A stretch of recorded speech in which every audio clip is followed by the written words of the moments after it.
Hey guys, this is Aditya Prateek और आज हम लोग स्टार्ट करेंगे बायोमोलिक्यूल्स, जो कि बहुत इंपॉर्टेंट चैप्टर है। इससे क्वेश्चंस आते हैं और इजी चैप्टर है, अगर पढ़ा जाए तो इजी है। ठीक है, तुरंत इसको पढ़ा जाता है, तुरंत पढ़ लेंगे, तो एक इजी चैप्टर है। तो इसी को स्टार्ट करते हैं हम लोग। बेसिकली ये इंट्रोडक्शन ये वीडियो है, इसके बाद फिर जो इम्पोर्टेंट टॉपिक्स हैं वो मैं कवर करूँगा। ये इंट्रोडक्शन है और इसको भी समझना ज़रूरी है। तो चलिए हम लोग स्टार्ट करते हैं बायोमोलिक्यूल्स। देखिए बायोमोलिक्यूल्स का डिफिनेशन क्या है, अगर इंग्लिश में देखें तो डिफिनेशन क्या कहता है कि complex organic compound which governs the common activities of the living organism are called biomolecules. मतलब हमें हमारे बॉडी में जो कॉमन एक्टिविटीज़ होते हैं, ठीक है, उनको जो गवर्न करता है कंपाउंड, वे कंपाउंड कैसे होंगे? वो कंपाउंड ऑर्गेनिक होंगे, एक्चुअली ऑर्गेनिक कंपाउंड होंगे वो। मतलब इसमें जो भी हम लोग कंपाउंड्स पढ़ेंगे वो ऑर्गेनिक कंपाउंड होंगे।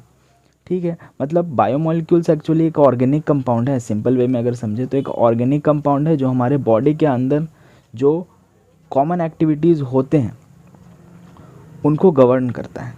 ठीक है, सिंपली यही होता है।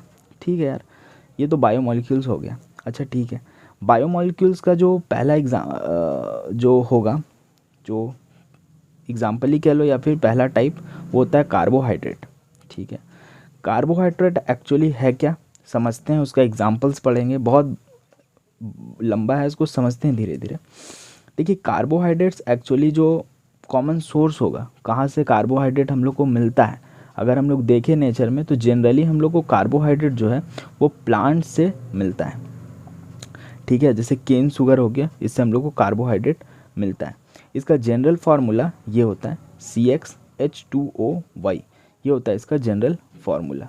अच्छा ठीक है यार, तो जनरल फार्मूला तो हम लोग देखें कि अगर किसी का जनरल फार्मूला ऐसा आया तो वो कार्बोहाइड्रेट होगा। ठीक है यार, तो एक एग्जांपल लिए हम लोग ग्लूकोज का देखें C6H12O6 होता है। इसको देखें कि क्या ये इस फार्मूला में फिट बैठ रहा है, तो भाई हाँ बैठ रहा है यार। इस टाइप से होगा तो हाँ भाई ये तो ग्लूकोज एक कार्बोहाइड्रेट हो गया। अच्छा ठीक है, एक और एग्जांपल हम लोग लेते हैं रैमनोज का होता है C6H12O5। जब इसको इस फॉर्मूले में बैठा के देखा गया तो ये जो है वो इस फॉर्मूले में फिट नहीं हो रहा था, पर रैमनोज भी कार्बोहाइड्रेट होता है। इसका एक निष्कर्ष ये निकलता है कि जो भी चीज़ जो भी कंपाउंड इस फॉर्मूले में फिट बैठे वो तो कार्बोहाइड्रेट्स होते हैं, बट जो ना बैठे उन्हें भी ऐसा नहीं कह देना होगा कि ये नहीं होते, वो भी हो सकते हैं कार्बोहाइड्रेट। जैसे एक एग्जांपल है रैमनोज, तो बोले भाई हम लोग को कितना ऐसा याद करना पड़ेगा कि जो नहीं होते हैं। बोला कोई नहीं, एक ही याद रखना है, केवल रैमनोज ही याद रखो। एक ऐसा ये कंपाउंड है जो फार्मूला में फिट नहीं बैठता है, तब भी ये कार्बोहाइड्रेट होता है। चलिए ठीक है यार, अब हम लोग बेसिकली डिफिनेशन देख लेते हैं कि कार्बोहाइड्रेट होता क्या है। देखो ये जो डिफिनेशन है वो पढ़ लो यार, लिखा हुआ है पढ़ लो, बट इसको जो हम जब इसका जो मीनिंग जो है वो अभी समझ में नहीं आएगा। जब हम ग्लूकोज फ्रुक्टोज को जब डील करेंगे उस समय इसका जो डेफिनेशन है वो ज़्यादा अच्छा से समझ आएगा, इसलिए हम लोग उस समय इसको हम लोग बढ़िया से पढ़ेंगे, इसलिए हम इसको अभी छोड़ ही देते हैं, स्किप करते हैं। ठीक है, अब हम लोग बेसिकली देखते हैं क्लासिफिकेशन ऑफ कार्बोहाइड्रेट्स, कि कार्बोहाइड्रेट्स होते कितने टाइप के हैं, मतलब क्लासिफिकेशन एक्चुअली देख रहे हैं कितने टाइप के होते हैं। देखिए हम लोग पहला इसका जो क्लासिफिकेशन होता है कार्बोहाइड्रेट का, उसमें पहला होता है मोनोसैकेराइड्स। मोनोसैकेराइड्स को सिंपल शुगर भी कहा जाता है। अब इसको समझना कैसे है, ठीक है, देखो इस टाइप से समझो कि मैं एक एग्जांपल लेता हूँ। जैसे एक एग्जांपल के तौर पे ये एक चेन है समझ लो, ठीक है, एक चेन है। ठीक है, तो ये जो एक पार्ट है ना, ये जो एक पार्ट है, ये एक गोला जो है, यही है मोनोसैकेराइड्स। ठीक है, मोनोसैकेराइड्स, और ये जुड़ जुड़ के कंपाउंड कॉम्प्लेक्स बनाता है। तो सिंपली है कि it can not be hydrolysed into smaller molecule. मतलब सिंपल सा ऐसे ही समझना, ऐसे हम भी समझे थे जब हम पढ़ते थे। सिंपल समझना है कि ये एक टुकड़ा है, जैसे मोती का माला होता है ना, समझ लो ये मोती है, इसका माला है। तो माला को हम तोड़ के मोती में अलग अलग डिवाइड कर सकते हैं, 50 मोती मिल सकता है, 100 मोती मिल सकता है, पर क्या एक मोती को हम डिवाइड कर सकते हैं? नहीं डिवाइड कर सकते हैं डिफरेंट मोती में, क्योंकि एक तो वो सिंगल पीस ही है, सिमिलरली मोनोसैकेराइड्स जो होता है वो एक सिंगल है, ठीक है, सिंगल है, मतलब कि अगर उसको हम हाइड्रोलाइज करेंगे तो फिर वो टूटेगा स्मॉलर मॉलिक्यूल में नहीं, मतलब वो सबसे स्मॉलर पार्ट होता है, सबसे स्मॉलर पार्ट होता है। तो सिंपल याद रखना, मोनो का मतलब ही है क्या, एक, तो ऐसे याद रख लेना, मोनोसैकेराइड्स क्या होता है, सिंपल शुगर होता है, और वो जब उसको हाइड्रोलाइज करेंगे तो वो स्मॉलर मॉलिक्यूल में टूटता नहीं है। जनरल फार्मूला जो होता है उसका होता है CnH2nOn। जैसे इसमें एग्जांपल आता है मोनोसैकेराइड में ग्लूकोज, फ्रुक्टोज, राइबोज, ये सब हम लोग ये सब को डिटेल में पढ़ेंगे, ग्लूकोज, फ्रुक्टोज, ये सब को डिटेल में फर्दर पढ़ेंगे। ये एक इंट्रोडक्शन वीडियो है, ठीक है, हम लोग ये सब चीज़ को डिटेल में पढ़ेंगे और उधर से ही क्वेश्चंस पूछे जाते हैं, ठीक है। अब सेकेंड वन होता है ओलिगोसैकेराइड्स।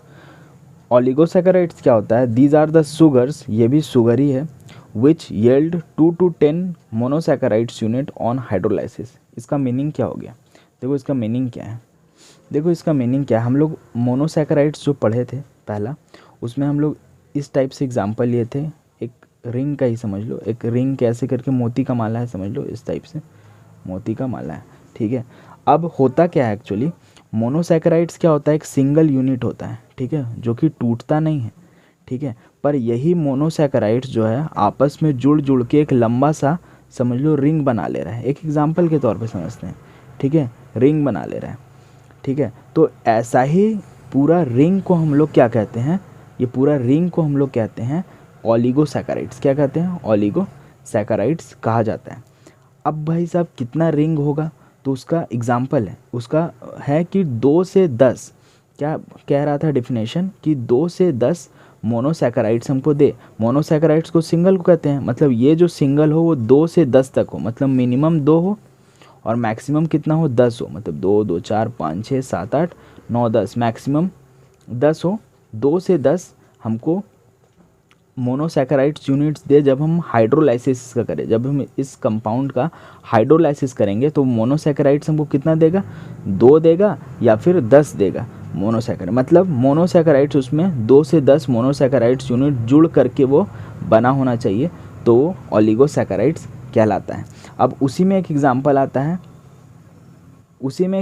आता है डाइसैकेराइड्स। डाइसैकेराइड्स क्या होगा, जो 2 मोनोसैकेराइड्स यूनिट हमको देगा, ठीक है। अब एग्जांपल जैसे है सुक्रोज, ठीक है, ये एग्जांपल हो गया। अब आता है third one is polysaccharides. Polysaccharides क्या होता है, ये नॉन शुगर है। पहली बात तो ये कि ये नॉन शुगर है, ये याद रखना होगा कि ये नॉन शुगर होता है। मोनोसैकेराइड्स और ओलिगोसैकेराइड्स दोनों शुगर है, जबकि पॉलीसैकेराइड्स नॉन शुगर है। क्वेश्चन आ सकते हैं, तो पॉलीसैकेराइड्स नॉन शुगर है जो कि large number of monosaccharide unit देगा हाइड्रोलाइसिस पे। इसका मतलब क्या हो गया, इसका मतलब क्या हो गया कि वो ना तो 2 मोनोसैकेराइड्स देगा ना 10 देगा, वो लार्ज नंबर ऑफ देगा, मतलब 10 से भी ज़्यादा, 50 100, मतलब वो 50-100 मोतियों का रिंग होगा, कंपाउंड होगा, समझे 50-100 मोतियों का रिंग होगा। जब उसको हाइड्रोलाइसिस करेंगे तो वो हमको मोनोसैकेराइड्स जो है, मतलब उसमें मोनोसैकेराइड्स कितने जुड़े होंगे, n, कोई नंबर नहीं है उसका, n, इसीलिए तो पॉली लगा हुआ है, समझ रहे हो, इसीलिए इसमें पॉलीसैकेराइड्स लगा हुआ है, मतलब large number of monosaccharide unit देगा और हाइड्रोलाइसिस। जनरल फार्मूला इसका होता है C6H10O5 ठीक है। इसका एग्जांपल हम लोग, इसका जो एग्जांपल होता है वो होता है स्टार्च, सेल्यूलोज, ग्लाइकोजन, ये सबको डिटेल में हम लोग को पढ़ना है, ठीक है। तो अभी एक इंट्रो है, देख लेते हैं।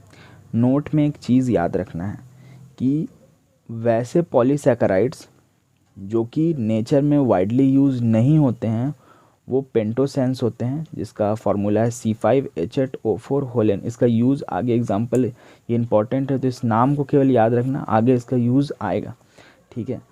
ये एक नोट था, इसको याद रखना, इंपॉर्टेंट है। कंसेप्ट एक है, क्या चीज़ देखते हैं, रिड्यूसिंग शुगर किसको कहते हैं यार, सिंपल सा चीज़ है। रिड्यूसिंग शुगर वो हो गया वैसे कार्बोहाइड्रेट जो फेलिंग सॉल्यूशन और टॉलिंग सॉल्यूशन को, मतलब फेलिंग सॉल्यूशन और टॉलेंस रिएजेंट को रिड्यूस करते हैं, वो रिड्यूसिंग शुगर हो गए, ठीक है। जो फेलिंग सॉल्यूशन और टॉलेंस रिएजेंट को रिड्यूस करेंगे वो रिड्यूसिंग शुगर हो जाएंगे,